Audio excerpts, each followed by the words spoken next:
A timeless tale of a tiny girl and a big adventure in a quiet valley tucked between emerald hills and winding rivers. There lived a tiny girl named Ilara. She was small, even for her age, so small that people often mistook her for a child much younger than she was.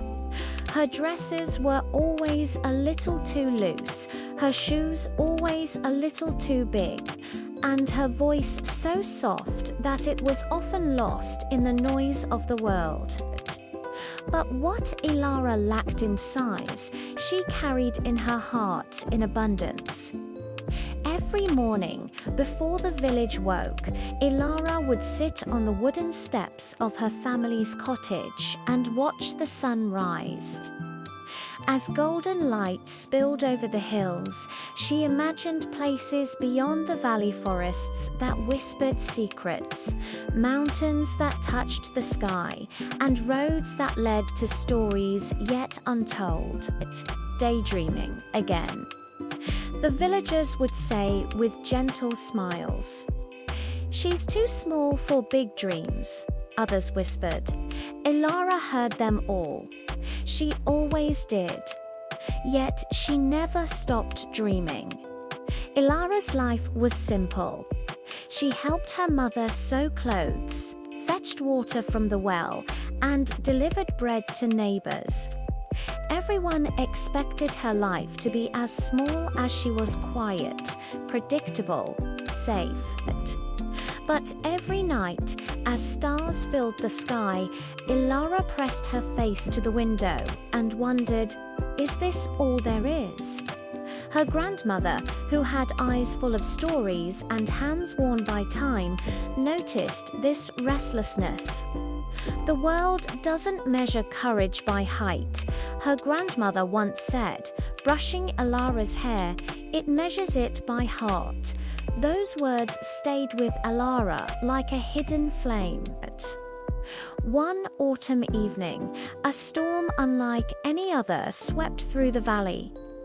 Thunder roared, the river swelled, and the ancient bridge, the only connection between the valley and the outer lands, collapsed.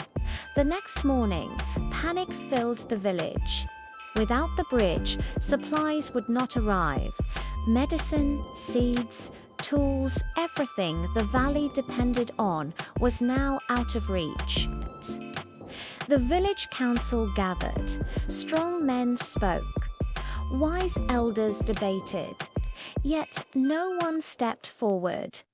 The journey around the mountains was dangerous, long, and uncertain. Silence fell. And then, from the back of the crowd, a soft voice spoke. "I'll go." Heads turned. Gasps followed. It was Ilara. Laughter rippled through the crowd, not cruel, but dismissive. Someone said gently, "You're too tiny." Too fragile. Ilara's hands trembled, but her voice did not. "I may be small," she said, "but I can walk, I can listen, and I won't give up." The room fell quiet. Her grandmother stepped forward and placed a small compass in Ilara's hand. "Then go," she said simply, "and let the world learn what you're made of." At dawn, Ilara set out alone. The road beyond the valley was nothing like her dreams. The forest was dark and alive with unfamiliar sounds. The wind whispered doubts into her ears. "Turn back, you don't belong here." Her feet blistered. Hunger gnawed at her. Fear followed her like a shadow. One night, as she sat by a dying fire, tears streamed down her face. "I'm too small," she whispered. They were right. But then she remembered her grandmother's words and the people waiting back home. She stood up, one step, then another. On her journey, Alara met many challenges and unexpected teachers. A wounded bird taught her patience as she waited days for it to heal. A lonely traveler taught her kindness by sharing his last piece of bread. A raging river taught her humility, forcing her to find a safer crossing rather than fight the current. Each obstacle shaped her. Each fear she faced made her braver. Slowly, the tiny girl began to change, not in size, but in spirit. At last, Alara reached the mountain pass, the most dangerous part of her journey. Snow fell thick and fast. The path was narrow, the drop unforgiving. Halfway through, a strong wind knocked her off balance. She slipped, her compass skidding across the ice.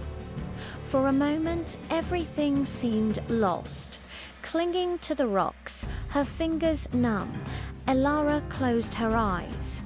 "This is where my story ends," she thought. Then she opened them. "No," she said aloud, "this is where it proves itself."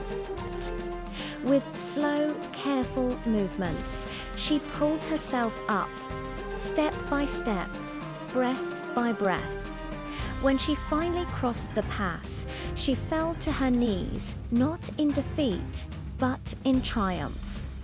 Weeks later, Alara returned to the valley. She was thinner, tired, her clothes were torn, but in her hands were medicines, seeds, and letters of promise from neighboring lands. The village stood in silence as she walked across the temporary bridge. No one laughed this time. Her grandmother smiled, tears shining in her eyes. "You left as a tiny girl," she said. "You returned as a giant." Alara never grew taller than she had been, but from that day on, no one ever called her small again, and long after she was gone, parents told their children her story. Not about strength of muscle, not about size or power, but about a tiny girl who dared to take a big step and discovered that adventure belongs to anyone brave enough to begin. Moral of the story: never measure your dreams by your size, your past, or other people's expectations. The biggest adventures often begin with the smallest, bravest step.